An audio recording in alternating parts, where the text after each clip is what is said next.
नमस्कार, मैं हूं प्रेम शंकर सिंह और आप देख रहे हैं मन कही। हिंदी और मराठी का जो विवाद चल रहा था, इस पूरे मामले पर राज ठाकरे साहब ने सरेंडर कर दिया है। जी हां, आप सही सुन रहे हैं, राज ठाकरे साहब ने सरेंडर कर दिया है। क्यों? क्योंकि आप अगर ध्यान दे रहे होंगे तो पिछले कुछ समय से देखिए कि उनका कोई बयान सामने नहीं आ रहा। उद्धव ठाकरे पहले से ही चुप हैं। अब सवाल ये उठता है कि आखिर इतनी समझ कैसे आ गई राज ठाकरे में और वो अचानक चुप क्यों हो गए, शांत कैसे पड़ गए? तो सबसे बड़ी जो वजह है वो है बीएमसी चुनाव। बीएमसी का चुनाव है। अगर इस मुद्दे को और ये लंबा लेकर जाते तो जाहिर तौर पर भारी नुकसान इनको झेलना पड़ता। क्यों? इसके पीछे की भी वजह मैं बताता हूं आपको। पूरे मुंबई में अगर वोटर्स की बात करें तो जो गैर मराठी हैं, जो मराठी नहीं बोलते, वो करीब 42% हैं, 42%। उसमें उत्तर भारतीय भी हैं और बाकी स्टेट के भी लोग हैं। लेकिन अगर सिर्फ उत्तर भारतीय की बात करें तो वो 30% है। बहुत बड़ी तादाद है, बड़ी जनसंख्या में है।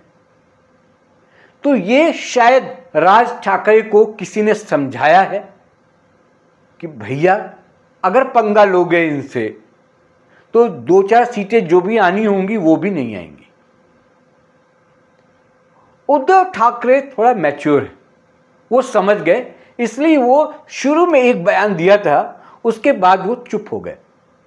क्योंकि वो उद्धव ठाकरे के बारे में अगर मैं बताऊं तो ये वही उद्धव ठाकरे हैं जो कि इससे पहले के चुनावों में उत्तर भारतीयों से वोट मांगते हुए नजर आते हैं, देखे गए। तो अब 2017 के बाद 2025 में चुनाव होना है। इस साल के अंत तक चुनाव होना है, समय बहुत ज्यादा है नहीं। और ये विवाद जितना लंबा जाता उतना ही ज्यादा नुकसान होने का खतरा था। इसलिए राज ठाकरे ने सरेंडर कर दिया। तो सबसे बड़ी वजह मैंने आपको बताई, सबसे बड़ी वजह यही रही कि वहां पर अब उत्तर भारतीय बहुत ज़्यादा हैं, उनकी जनसंख्या बहुत ज़्यादा हो गई है। और मुंबई का अगर कोई आप चुनाव लड़ना चाहते हैं और जीतना चाहते हैं तो उत्तर भारतीयों से आप पंगा नहीं ले सकते, इसलिए सरेंडर करना पड़ा। एक वजह ये।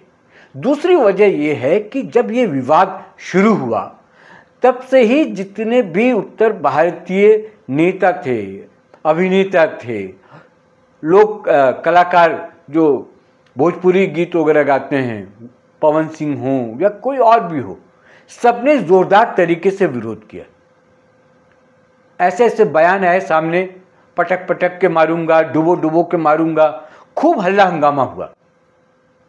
ये दूसरी सबसे बड़ी वजह रही कि इनको सरेंडर करना पड़ा और पीछे हटना पड़ा राज ठाकरे साहब को।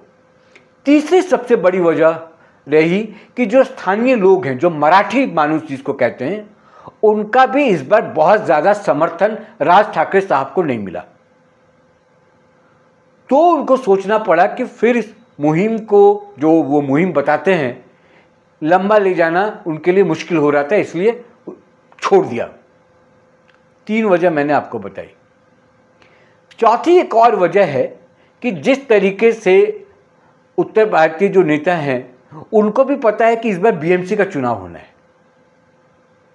और उसमें उत्तर भारतीयों का क्या रोल रहने वाला है ये सब लोग जानते हैं। तो इस बार उन्होंने भी अपनी ताकत दिखाई। अब आप समझिए, गणित पूरा समझिए वहां के चुनाव का। मुंबई में अगर चुनाव है किसी भी तरीके का, लोकसभा चुनाव हो, बीएमसी का चुनाव हो, विधानसभा का चुनाव हो, कोई भी चुनाव हो, वहां पर 100 में करीब 42% अगर मराठी नहीं बोलने वाले लोग हैं, उनकी संख्या आप जोड़ लीजिए, और जो मराठी बोलते हैं वो मान लीजिए कि 58 और 60% लोग हैं। ये जो 58 और 60% लोग हैं वो पूरे के पूरे 4-5 पार्टियों में बटे हुए हैं।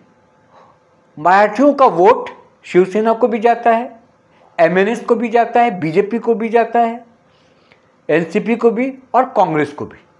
बाकी और भी छोटे दल और निर्दलीय जो उम्मीदवार हैं जो कि मराठी हैं वो भी चुनाव लड़ते हैं, वहाँ भी जाता है।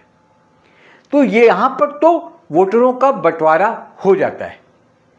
लेकिन अगर आप उत्तर भारतीयोों के साथ नाराजगी लेंगे और एक बड़ा मुद्दा होगा जिसमें कि पूरा का पूरा उत्तर भारतीय, यानी कि 30% की मैं बात कर रहा हूँ, बाकी स्टेट को मैं छोड़ रहा हूँ, जो 12% में गुजरात और बाकी जो हिंदी बोलने वाले लोग हैं, उसमें एमपी है, झारखंड है, छत्तीसगढ़ है, बाकी को मैं छोड़ रहा हूँ।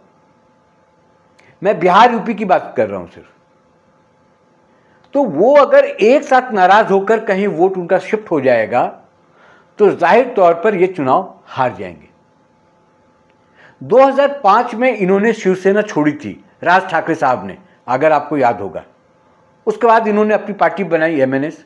शुरू में तो लगा था कि ये कुछ क्रांति करेंगे, बड़ा करेंगे, कुछ सीटें आई भी, विधानसभा में भी इन्होंने परफॉर्मेंस अच्छा दिया, बीएमसी में भी सीटें जीती। लेकिन धीरे धीरे जिस तरीके से ये राजनीति करते हैं, इनको हार का सामना करना पड़ा और आज की तारीख में सिर्फ 7 सीटें बीएमसी में इनकी हैं। तो अगर इनको अपनी सीटें बढ़ानी है तो ये राजनीति जो है मराठी और गैर मराठी वाला, ये इनको छोड़ना होगा, क्योंकि शिवसेना इस बात को समझती है। इसलिए उद्धव बहुत ज्यादा नहीं बोलते और पूरे प्रकरण में आपने देखा होगा कि जब भी भाषा का विवाद होता है तो बाकी तमाम पार्टियां चुप रहती हैं, क्योंकि मुंबई में आप इनको इग्नोर अब नहीं कर सकते उत्तर भारतीयों को। अगर आप पॉलिटिक्स में हैं तो सिर्फ मराठी वोटरों के बल पर आप चुनाव नहीं जीत सकते, क्योंकि मराठी सिर्फ राज ठाकरे को वोट नहीं करेंगे, चाहे आप जितना ज़्यादा वहाँ पर राजनीति कर ले, कितना भी मराठी और गैर मराठी राजनीति को फैला लें, वो वोट बटेंगे ही बटेंगे। इसलिए मैं कह रहा हूं कि राज ठाकरे को सरेंडर करना पड़ा, पीछे हटना पड़ा। तो मुंबई में जो इस वक्त का माहौल है, जो ये छोटे मोटे जो गुंडे मवाली हैं, वो एमएनएस के नाम पर अपनी गुंडागर्दी फैलाते हैं।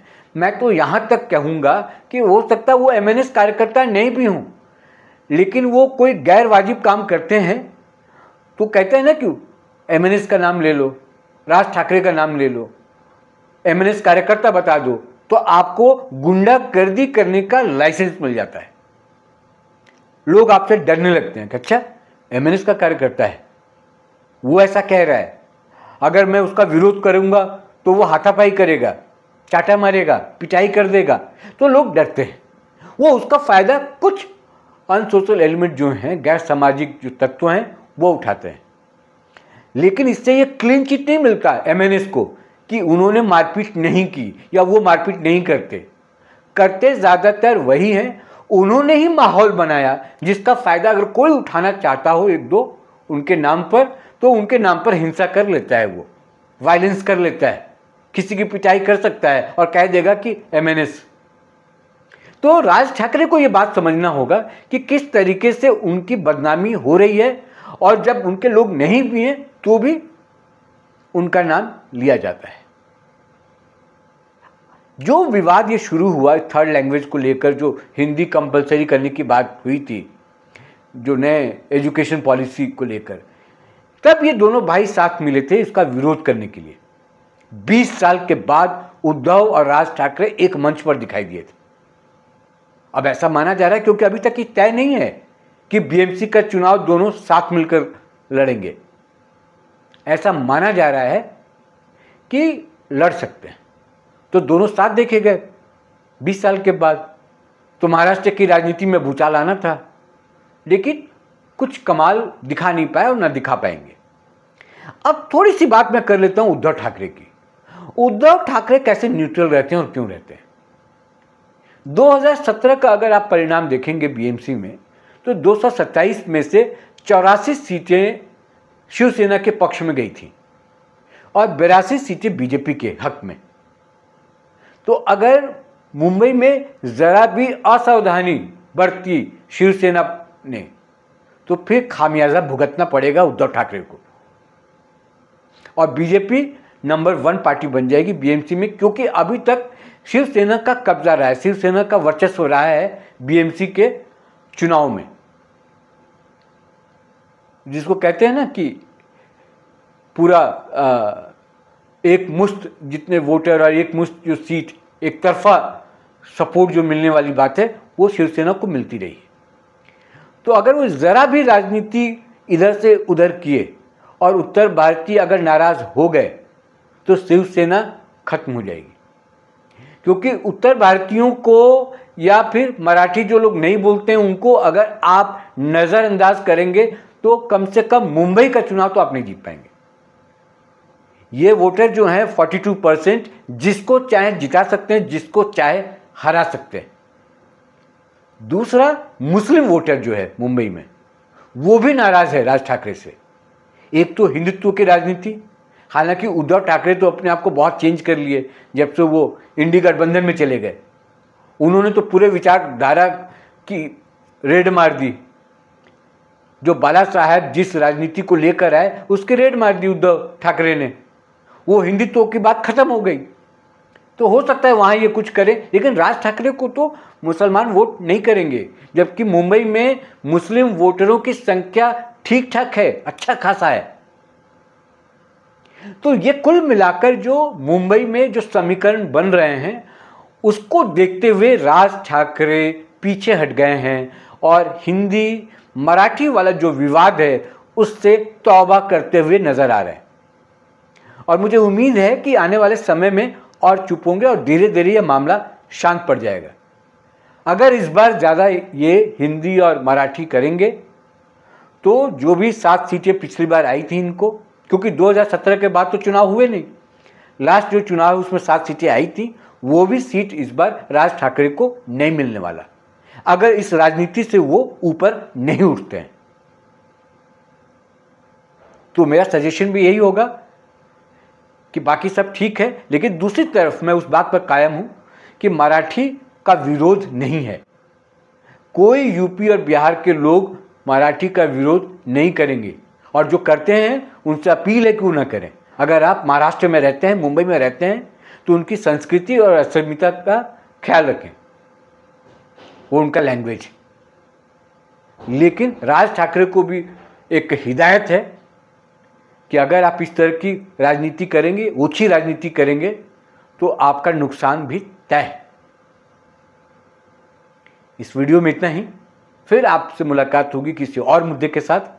और राज ठाकरे और मुंबई का जो ये पूरा विवाद है मराठी और गैर मराठी वाला, उस पर भी मेरी नज़र बनी हुई है, और कोई भी अपडेट आता है तो मैं वो लेकर आप तक आऊँगा। मनकही को जिन लोगों ने अभी तक सब्सक्राइब नहीं किया है वो सब्सक्राइब कर लें, यह आपसे अनुरोध है मेरा। मुझे दीजिए इजाज़त। नमस्कार।